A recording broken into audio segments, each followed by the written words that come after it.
Welcome, everybody. Good to have you with us. Let's go ahead and get started and focus on today's topic, which is security, insight, and a general data cleanse.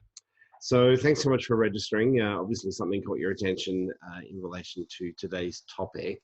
So let's rock it through and get on with it.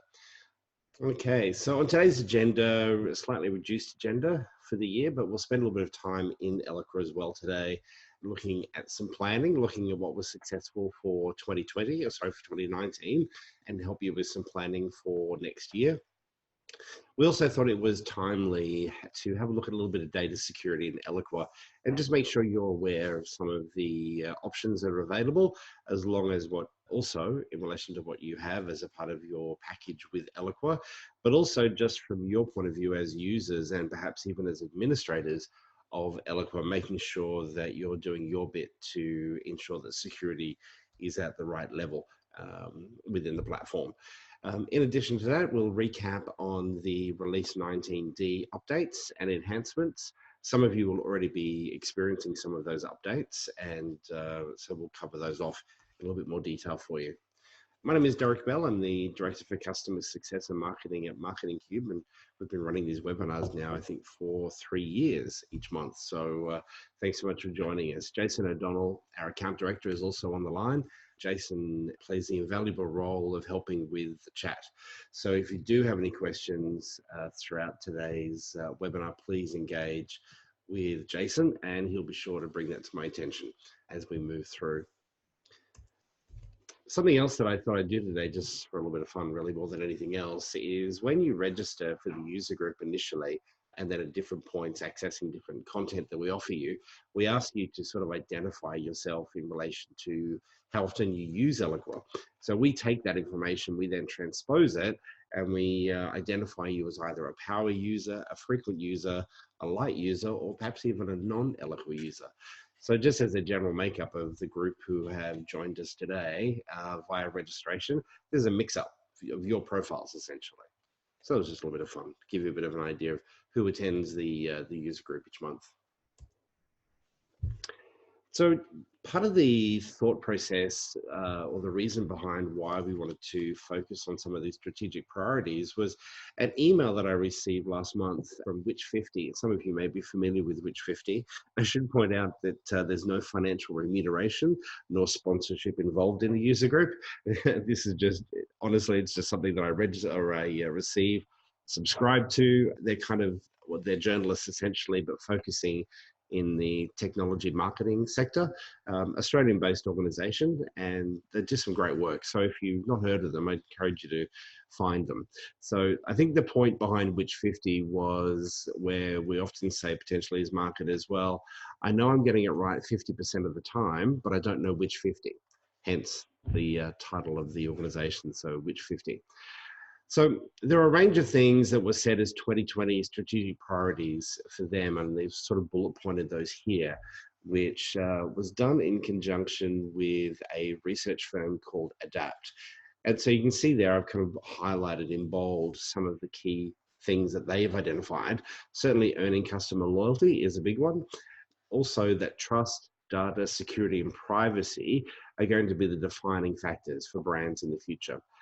Customers want to be able to connect, and they want it to be convenient and continuous, but not at the cost of their own privacy. And so we kind of think of overlays with things like GDPR that we're seeing in the European Union and other similar types of legislation that we could soon be adopting in our part of the world.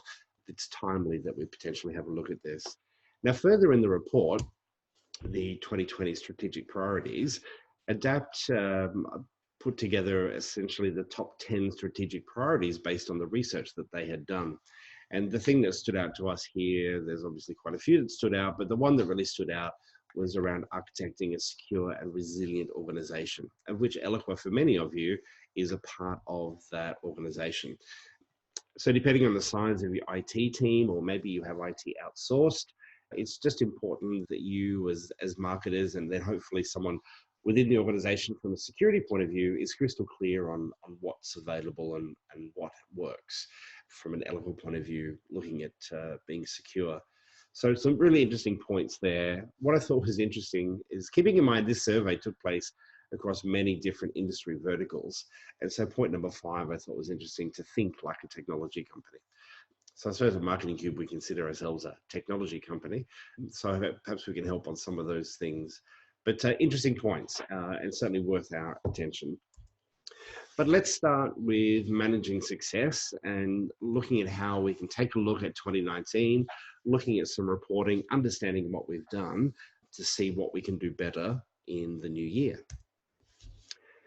So I suppose one of the key metrics, or one of the key things to consider before we go too far, is to understand how you measure success today. And it could be something as simple as number of marketing qualified leads that go through to sales. That could be it. But I imagine there are other things that you measure and other definitions that you have for success within your own teams and what you're doing. But the campaigns you run will vary, and they'll vary considerably from lead generation, lead nurturing, event registration, onboarding, education, and loads more, I'm sure.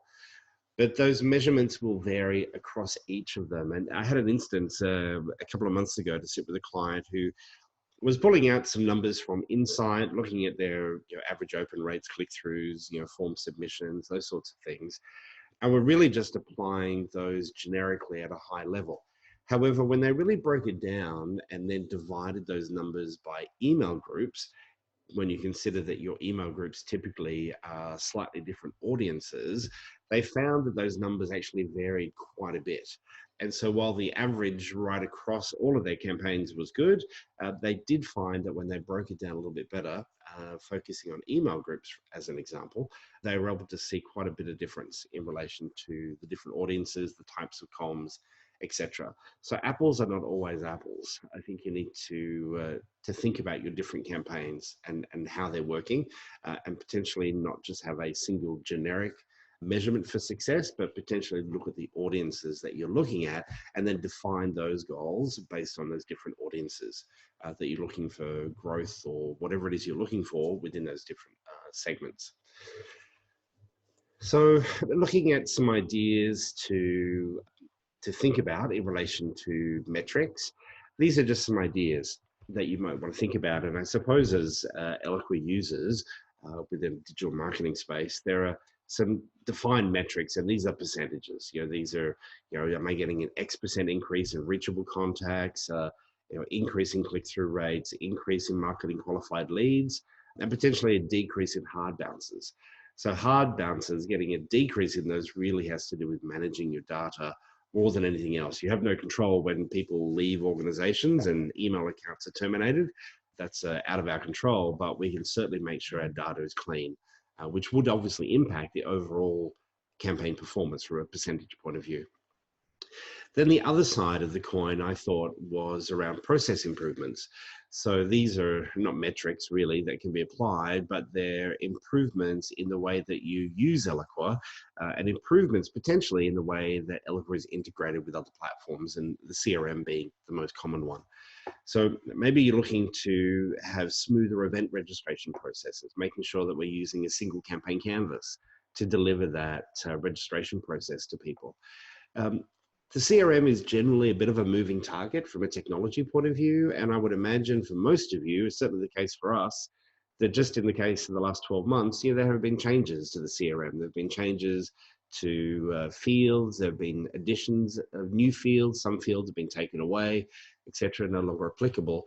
So it's really important that we understand that and then maximize that integration capability between Eloqua and your CRM platform to make sure that you're maximizing all of that data that's sitting in the CRM so you can personalize and so you can segment your data much better from a campaign point of view with Eloqua. The lead management process, the reason I put audit there is that, look, it's likely that when you set up Eloqua initially, that the integration was managed, etc., that was all taken care of. But it's likely that there are things that you could potentially do to improve that process.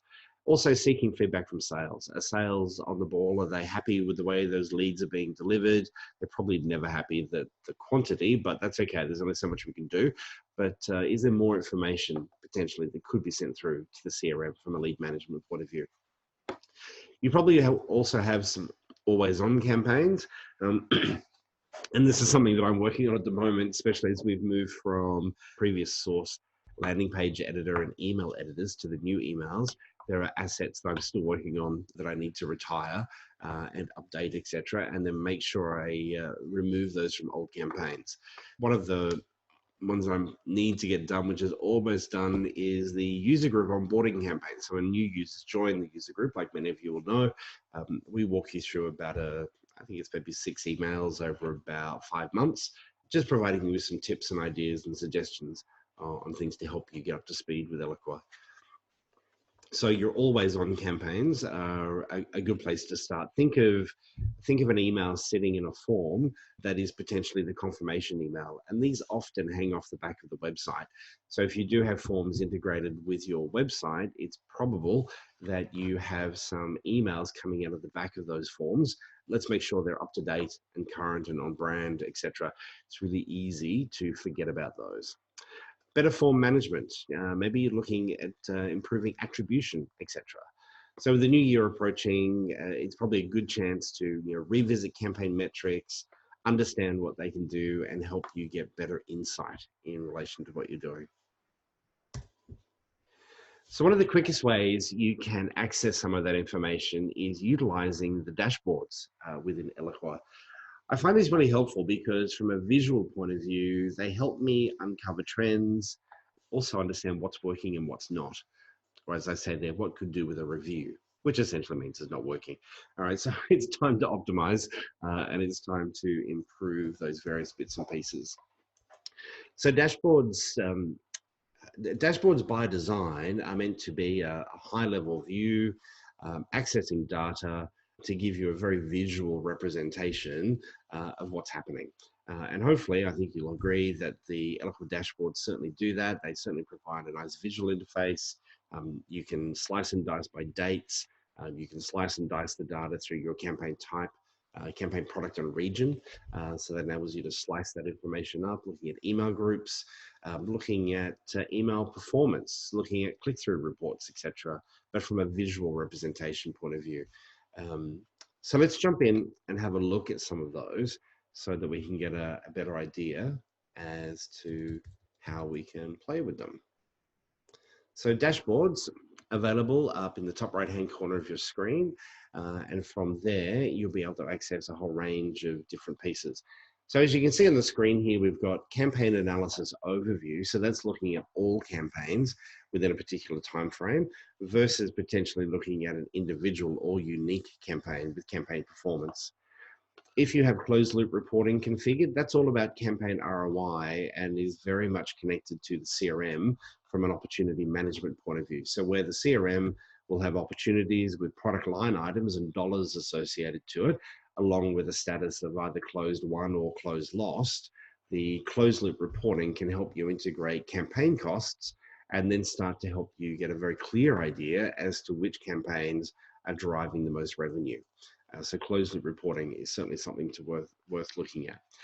Email analysis, again, like the campaign analysis, looking at all sorts of emails versus the email performance, which enables you to look at an individual email and analyze that one.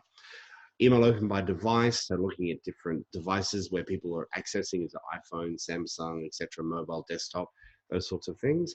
Landing page performance and website performance. So landing page, remember, that's just your Eloqua assets versus website, which is your, in our world, that would be marketingcube.com.au. So that's your company's website.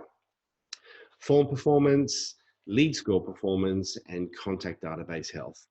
But part of what we wanted to do today was focus on what's worked well and what could use improvement. So my initial place to go would be the campaign analysis overview area. Now, once that opens, it defaults to the last 2 weeks. So first thing I'm going to do is probably go back to January. Let's go January 1st and say apply. That'll do some quick analysis. Some information flows through. And now we can see, now it's probably easier to drop this into a month view versus looking. You can go to quarter view as well to sort of get an idea of what's going on, but we can focus on month, for instance. And so what I'm able to do here is carefully hover and just get a little bit of feel for what happened throughout the year. and you'll see the months are located here at the bottom. Now, these two timelines are broken into two areas. One is outbound activity, and the other is your inbound activity. So outbound is everything that I'm pushing out. So it's emails out the door, essentially. But the inbound activity takes in everything from those folks who are engaging. So are they opening? Are they clicking? Are they reaching landing pages, websites, form submissions? All those sorts of things are considered inbound activity. So as I hover, you can see in the pink there, for example, we've done quite a few joint campaigns this year with Oracle in pink. Now I want to say the brown color potentially. The brownish color is the user group. And so you can see the user group is fairly consistent as it moves through there. But then you can see as I start to dig in, I can see smaller areas like Marketing Cube College, important Eloqua updates, events, etc. So events for us are typically quite tailored, as in we don't generally send invitations out to the entire database. They're pretty targeted from a segmentation point of view. And so while the overall number comparatively is lower, we can then potentially start to drill in and see that in a bit more detail. So I can adjust that over here, of course. I've looked at campaign type, product, and region.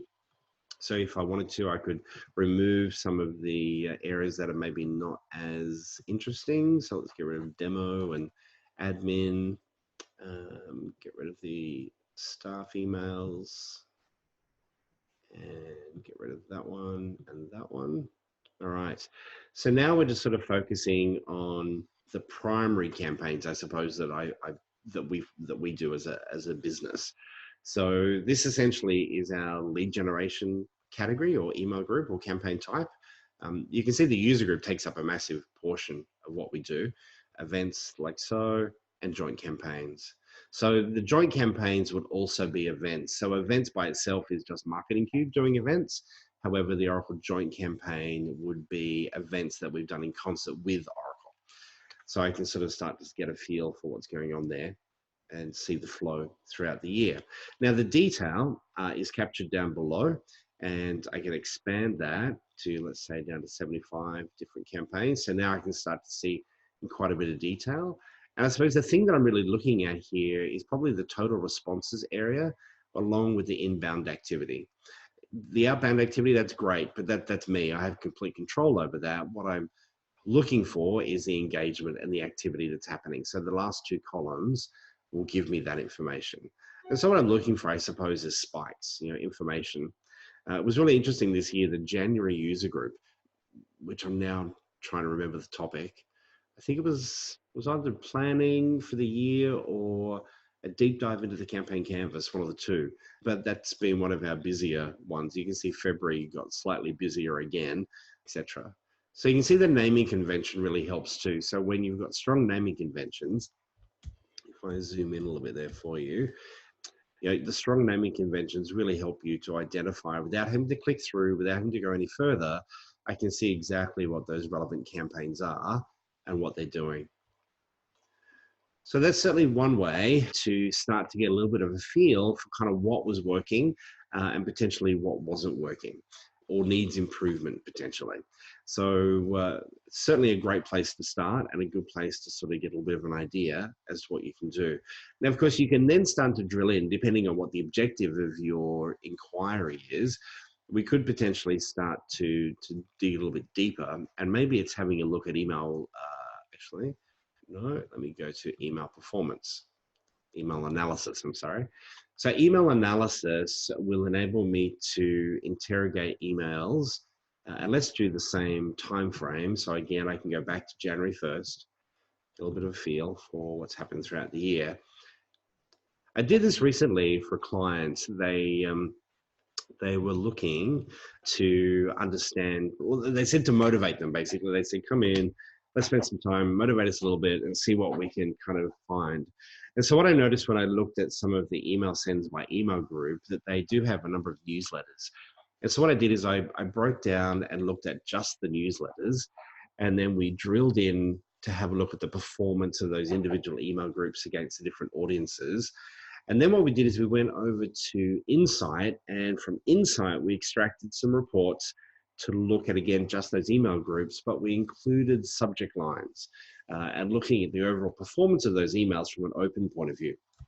And it was really interesting to be able to, more interesting for them, I think, because they obviously know their business, they know what they're talking about in relation to different emails.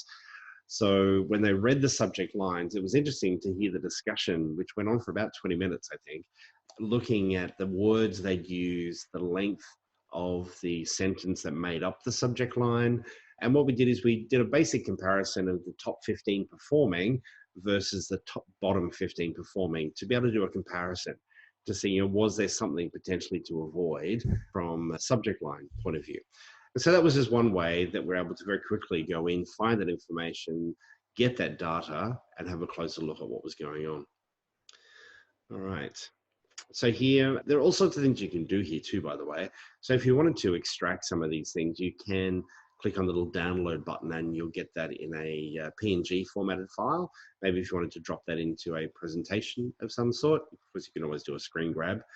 If you wanted to have a look at the data in Insight that makes up this information, you can then also click on these little icons here, and they'll take you directly into Insight, and will show you the Insight report that makes up this information.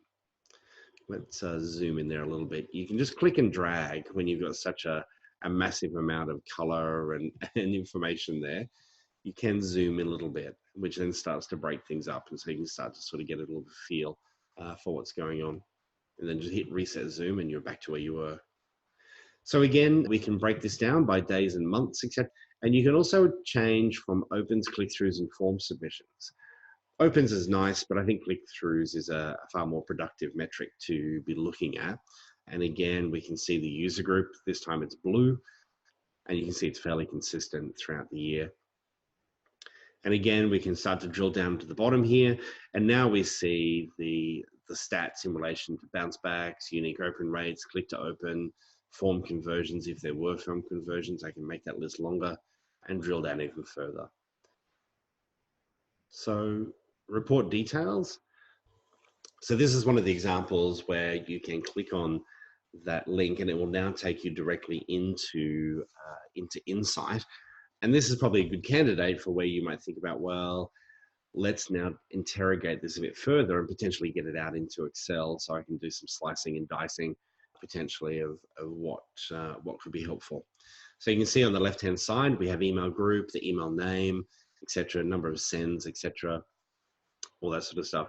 When I did that analysis for the client in relation to their email groups and the subject lines, one thing I did was I removed all emails that had less than 20 sends. I figured, like you can see here with some of ours, right? So we've got 2, 1, 1, etc. I didn't really figure that was much point in keeping those from a statistical point of view because they sort of artificially inflate things, for instance, like 100%. So getting rid of some of that, I figured plus if it was kind of below 20, it was possibly, testing, etc., etc. So I just tried to make the numbers a little bit more real from that point of view. So quite easy to get from dashboards to Insight. Just keep an eye when you're on the dashboards. You'll see either report details link like you do here, or you'll see this little icon right here, which is the report details icon as well. So they'll take you straight through into Insight and show you the data that is actually making up this information that you can see here.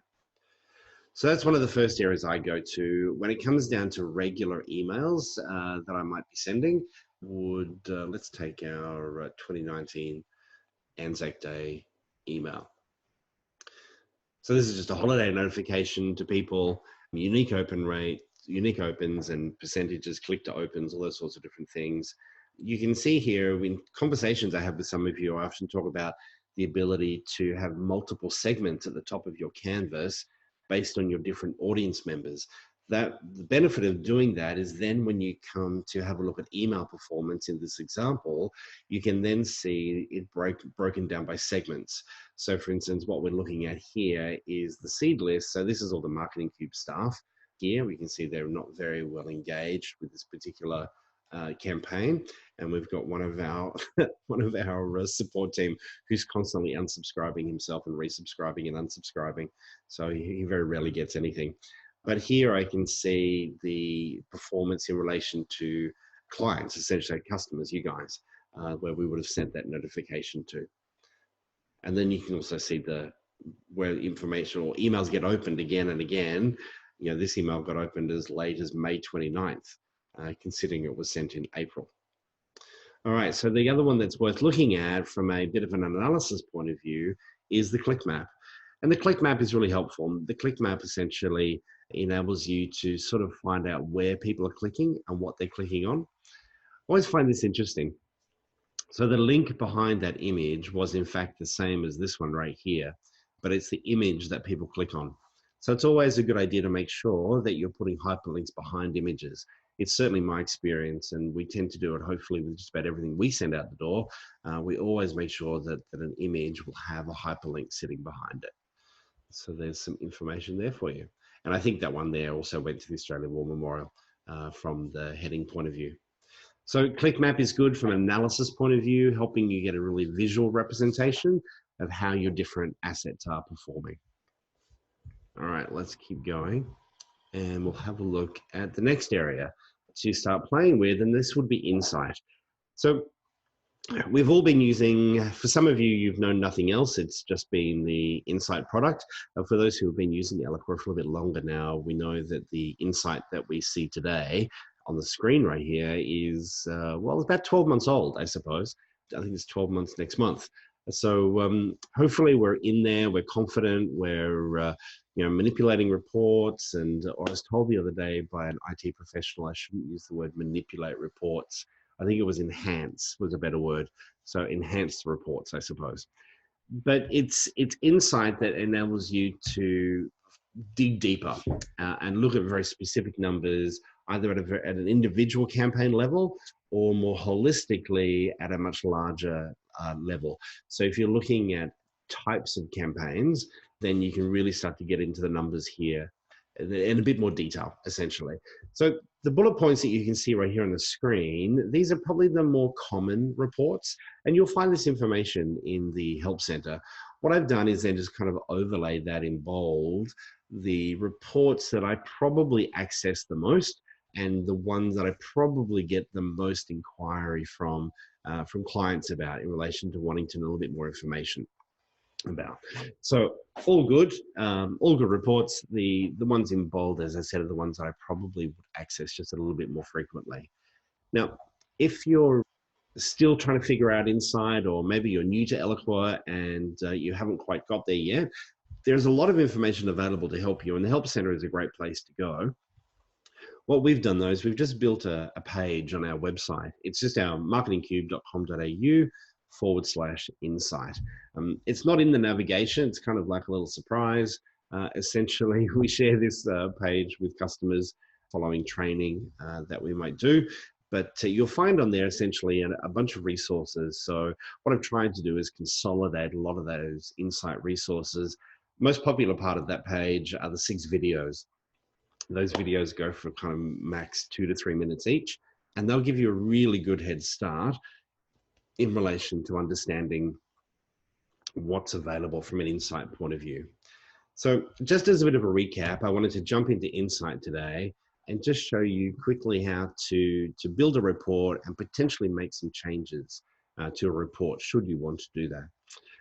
All right, let's have a look. So we'll jump into campaigns. Let's go to the most common report, because the way that I do this is the same for every report. So the process we're about to go through, it doesn't matter which report you do it for, the process is pretty much the same. So I'm going to focus on the campaign analysis overview report. So I can click on open.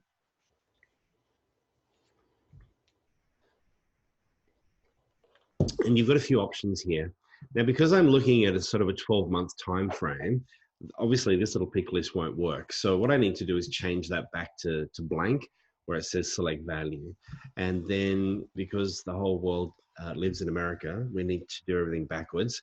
So we're looking at the month first. So I'm going to do 01/01 being the 1st of January 2019. And then we are now November, and we'll say the 25th, 2019. Now, you'll notice that these are not required. I don't actually have to do anything here. The only thing you really need to do on this screen is select either this first option or select dates for beginning and end of your campaign. Now I can narrow it down if I want to and go into that information, or maybe if you're part of a larger organization, you may want to actually drill in here and find your Eloqua users. So maybe it's yourself and maybe some of your team members, because while you love your colleagues in France and the UK and Canada, etc., not really interested in what they're doing. You just want to focus on what you're doing. And so you can add that information there if you like. I'm just going to click OK, and then that will refresh. And we're going to end up with a lot of information. I find this a much more exciting process when you're on a big monitor. So I'm just going to maximize my browser there. Right. And I think I've zoomed down a little bit. So yeah, if I go to that's 100%, whoops, in the browser. Get rid of that. Okay, cool. There we go. All right. So loads of information. So all of my campaigns down the left-hand side, who created them, the start date, etc. Then a whole range of metrics that you can see across the screen there. Now, if you're pulling these reports on a regular basis, which I'd encourage you to do, you may find that, there are a few columns here that you don't really need. And if you don't really need them, you do have the ability to get rid of them. Now, that'll happen for you in one of two ways. You'll either have an administrator who can create these for you, because the administrator will have what's called an analyzer license in relation to accessing Eloqua, or you will have access as an analyzer user to this information. And so you can jump in and have a look. So the way you do that essentially is scroll all the way to the bottom of the page. And as long as you see the edit button, and I will zoom in so that we're all crystal clear on what we're seeing. So the edit button that you can see down here in the bottom left-hand corner. Now, if you don't see the edit button there as an option, that means that you don't have access to Analyzer. So something for you to chat to your administrator about. Okay. All right, so I'm going to click on edit and just very quickly show you what we can do to begin to personalize that report. So what I'm looking at now on the screen, there are three tabs: the criteria, which is what we're looking at right now, results, and prompts. So we start here in criteria. And what I can do, these are all the column headings that you saw on the previous page. And so, for example, things like total opens, not really interested in. I'm really more interested in unique opens, etc. So again, total click-throughs, not really interested. No. Total unsubscribes. Here we go. Looking at unique information is much more interesting. And hard bounce back rates, etc. Open rates, click-through rates, those percentages again are much more interesting. Total visitors, yeah, that's okay. But unique visitors again is kind of what I'm more interested in. So what I've done there is basically remove a range of columns. Now, there are other pieces of information that might be of interest to you. And you'll notice over here on the left-hand side of the screen, as you start to drill into these folders, you can begin to find additional information. So you'll see some of these here. Now, I just removed total opens, for instance, so I can probably find that.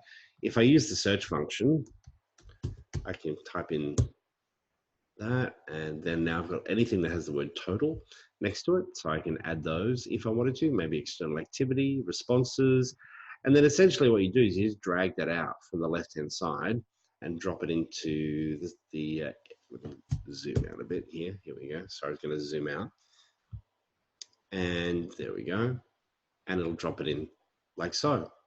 So the responses is considered a campaign type. You'll notice sometimes when you drop them in, that Eloqua will actually move the value to the corresponding area. So like this one's fallen under campaign activities, for example. So once I've made those modifications, what I can then do, you don't have to press save or anything at this point, just move to the next tab. And this is now going to show you the results based on the information that you've just entered. It will then flesh out and deliver the report as per the way you've just built it. So remember, this same process we're going through is the same for all of the reports. This is not unique to the campaign analysis overview report. It's the same for all of them. And so now you can see I've got rid of some of the total stuff and my responses sitting down the end of the screen there. Okay. All right. So once you're happy with that, The next process, you'll notice up here in the top right-hand corner, let me zoom up there for you.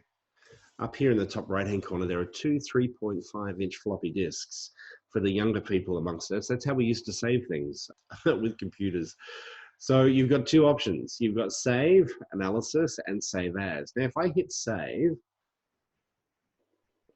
while I take a drink, I'm going to get this error message. Now, the reason I've got that error message is because what I'm trying to do is actually save the master report. And I can't do that. Okay, the master report is owned by Insight. Insight is the user, and I can't make that change. So what I need to do is click on Save As. And so once I do Save As, then what I can do is I can look at either dropping it into my folder, which means only I have access to it, or I can drop it into a company shared folder. Now, you probably don't want to overdo it from a company shared point of view, flooding people with options. But one suggestion I will give you is always leave the name of the Eloqua report in your naming convention. And then what I might do in front, I'm just going to type the word test. Actually, I'll write the word delete so I remember to get rid of this. So, but put a name in front of it, which then makes it clear that that's been modified specifically for your organization. The reason I suggest you leave that information in there is that 6 or 12 months down the track, you might say to yourself, you know what, that's a really good report. I like that report, but what was the original? I can't remember what it was called. So I find sometimes it's just easier to leave the name of the report there. You can also add a description as well if you want to add a little bit more information just to help users understand what they can expect from that particular report. You can't save it in the root directory. You've got to save it into a folder. So the company shared folder is the root directory. So to that folder, you can use the plus icon here to create a new folder and drop it in like so. And then you're done. So it's saved. So that then means when other people come in to Insight, I can leave that, they'll be able to open up campaigns. Once they open up campaigns, they'll be able to see the folder structure over on the left-hand side. There's the company shared folder, campaign reviews, etc. And there's my delete campaign analysis overview report. All taken care of. So it's very simple for you to do. It's can be a little bit overwhelming, I find, the first time, but once you figure it out, and once you realize that save as option up in the top top right hand corner of the screen, it makes playing with Insight a lot more fun. And then of course you can export and do all sorts of things.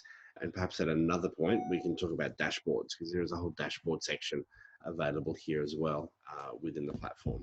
Okay. All right. Any questions on Insight there in relation to what we've shown you?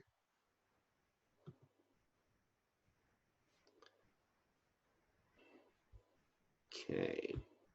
All right. No questions at this point.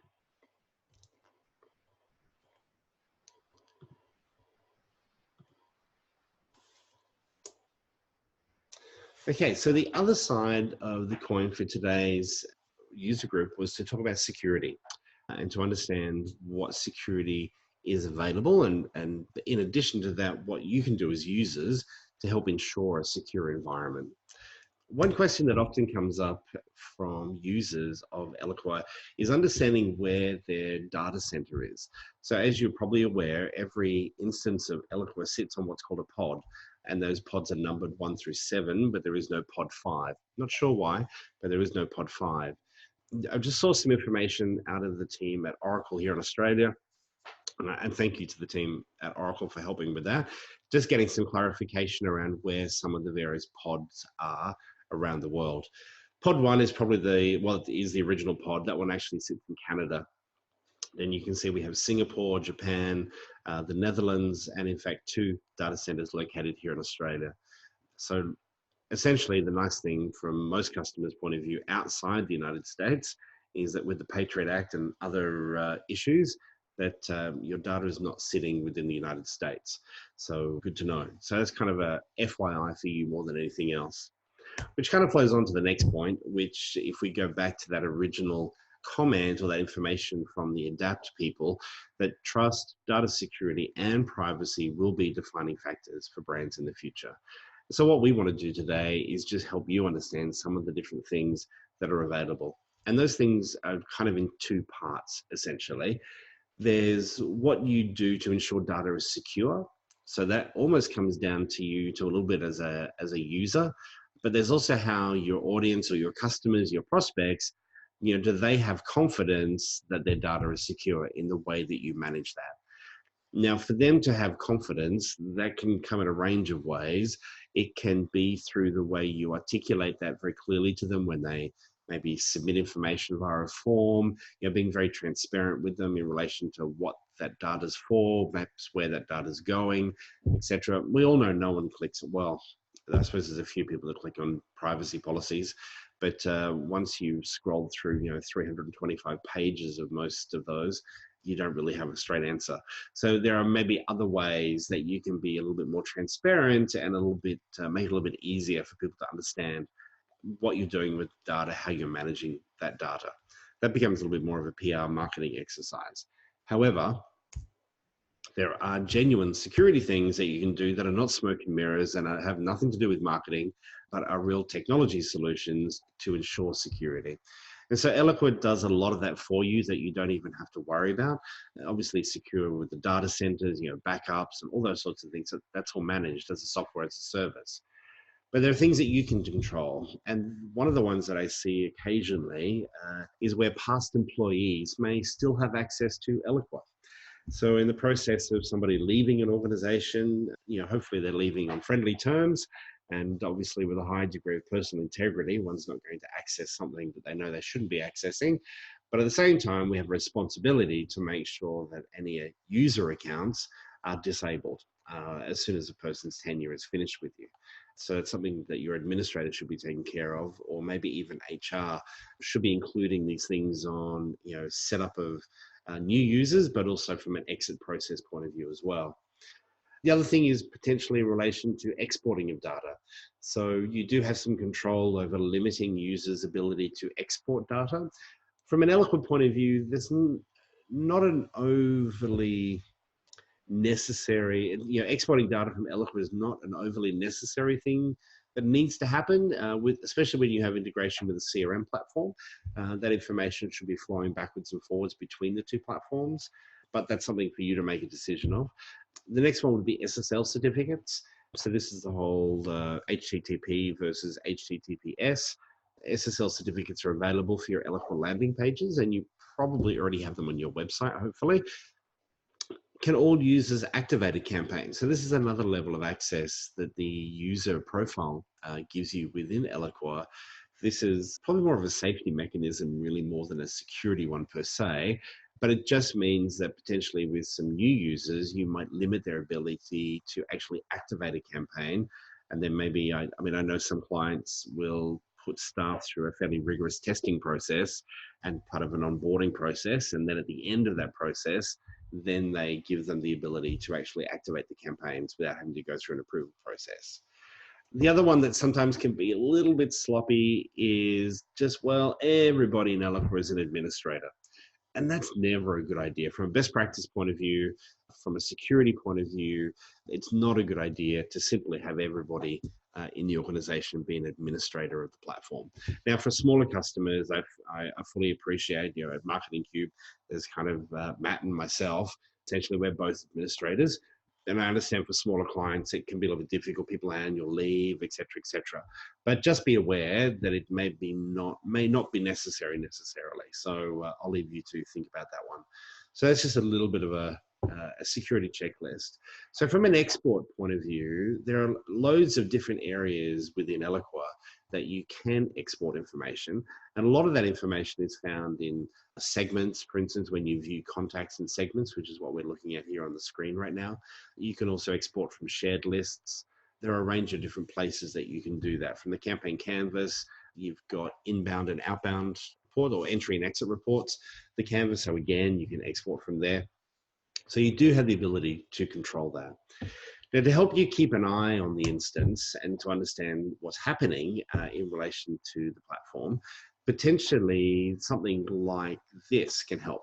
So for customers with either the standard or enterprise edition of Eloqua, you've got the ability to access the audit history, which is available here through the home icon.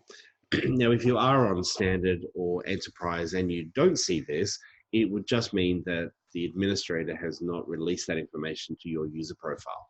That's all it is.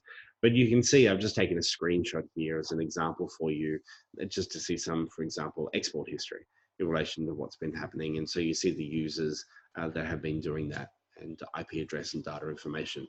And again, that can be exported should you need it to be. So that's one example. You can see when you look across the top here, you've got asset history, security groups, user profile, etc. The asset history is good. It does give you an indication as to who was the last to modify something, for instance, but you can group it to either campaigns, emails, forms, or everything. So if you're trying to track something down or figure something out, sometimes this process can help you do that. The other thing to be aware of, and this is probably the domain of the administrator through the settings area here at the back end of Eloqua, under security configuration, there's a range of areas here, but this is probably the most common one around user login. So for instance, as an organization, when we set up a new user within Eloqua, this is some of the questions that we would ask in relation to these various things. And so typically what we do, most companies will have a corporate standard policy in relation to password expiry day, how long that could be, is it maximum 60 days, whatever it is, password reset times, the session timeout. Some clients are really brutal. They set it really low. The minimum is 10 minutes, which I find really frustrating personally. So an hour is a reasonable compromise, I think. Essentially what that means is that if you don't touch Eloqua for 60 minutes, it then locks you, doesn't lock you out, sorry, it logs you out of the platform, meaning you then have to log back in with username and password. So these are other security areas of the platform that can be quite helpful to help you create a more secure environment. Some of the security features are available, but they differ slightly across the different editions of Eloqua. So whether you're on basic, standard, or enterprise, on the left-hand side, so audit log is the one I showed you with the blue screen or the blue bar across the top. The audit log gives you all of that user profile information about who's uploading, downloading, editing, all that sort of stuff. Security labels is an option that I've only really seen used in larger clients where there's multiple geographies. So security labels enables you to you might have a database of 1 million contacts, and 250,000 of those are in Australia, and the 750,000 are perhaps in Europe. And so security labels enables you to put a wall down between the database, essentially, so that your European colleagues can't access the Australian contacts and your Australian users can't access the European contacts, and vice versa. Now, inside the system, though, an individual contact can have multiple security labels. So while your users can't access, so Australian users can't access the European guys, if you do have a client who you need to communicate to as a company across both of those regions, then that individual contact can in fact have multiple security labels. Okay. The user profiles that you get with the basic edition of Eloqua are reasonably robust. They do a good job at breaking down the core behaviors that you can assign to users. However, there's no flexibility there really in relation to adding or taking away. So you can get an add-on to play with that. However, in standard and enterprise, the ability to do that is included. Now, the last one is Advanced Data Security Cloud. So this is something that we don't see a lot of, and you can see it is in fact an add-on for each of those different Eloqua editions. This one is very much about, imagine you're in a scenario where for some reason you need Eloqua to be moving credit card numbers or social security numbers or Medicare information, very personal, secure types of information. My understanding is the Advanced Data Security Cloud is like a double encryption process. So if that's something that you feel you need, please have a chat to Jason. He can explain to you in a bit more detail. Also, Kartika can help with that as well. But we don't see a lot of it, but it's really the domain, generally speaking, of the financial services industry. Now, something else to just be aware of from a general security point of view, and more specifically an audit point of view, don't delete users. Just simply make them disabled. You'll see the option within the platform is to either have a user as enabled or as disabled. So I'd encourage you, don't ever delete users. The downside, you delete a user, you then lose any audit capability to understand what that user did in relation to campaign activation, asset auditing, or editing assets, etc. So never delete. This is kind of the same really across most certainly CRM technologies. Don't delete, just simply disable. All right, any questions on any of those security points that we talked about there? All right, we've got the strong silent types on the line today. So I'll take us through to the finish line. We've got 5 minutes. Let's have a look. So release 19D. For some of you, you'll already be experiencing those updates, which we'll talk about here in just a minute. For the folks on pods 1, 2, and 7, we get to see that December 6 and 7 within Australia, New Zealand, and Asia, part of the world. What are they? What's coming?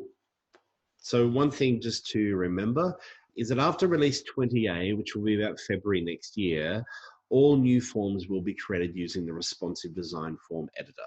So you won't be able to create old forms any longer. However, you will be able to edit any classic forms, okay? But you won't be able to copy them as of release 20A. So today, you can go and find a classic form in Eloqua. You can do a save as, and that will convert it to a new responsive design form editor. That function won't exist after February next year. So good opportunity to look at your forms, look at the busy ones, which ones should you be converting over to the new format. Then key release items or key functional things that are available now. The new authenticated contact management, which was previously known as authenticated microsites. This essentially enables you to group a bunch of Eloqua landing pages and then put a login and password functionality in front of it. So you're creating a very secure microsite, essentially, for people to log into. So if you do have more sensitive information that you feel it'd be better to have people log into, then you can look at authenticated contact management in order to do that. Changes to the way we replace images. The key differentiator now being that it happens much faster. It used to take maybe, well, it used to vary from 15 minutes to maybe a couple of hours. Now it seems that we're able to do that and have it delivered within 15 minutes. So good change. Search enhancements. Hopefully you've been enjoying the search functionality within the email area. I think it's a much better search. You get more information as you search, which is good. And so that's now being copied across to landing pages and forms. So that's good news. There's a whole range of new templates that have hit the instances of Eloqua. So very excited to see those. We're keen to have a play and see what the guys are suggesting we should be playing with, which is good. For those who are on pods that haven't gone as yet, you still have a chance to access some of the old ones, but I can't imagine you'd probably really need to at this point. We'll just focus on the new ones. SSL enhancements for administrators, a lot easier now for you to manage your SSL within the platform versus having to talk to my Oracle support with that information. You still need to do some things, but you now have more control within the platform itself, which is good. You may have noticed some changes to segments already. That's now going to be standard across all segments, which is good. And then cookie life from a GDPR compliance point of view has been reduced to 13 months. Not a game changer, I don't think, really, but good that it is conforms with GDPR. So that's a few of the things that you can expect to see. If you don't have them already, you'll see them shortly. Do we have any questions there at all from anybody? We're just on 11:58, so we did well.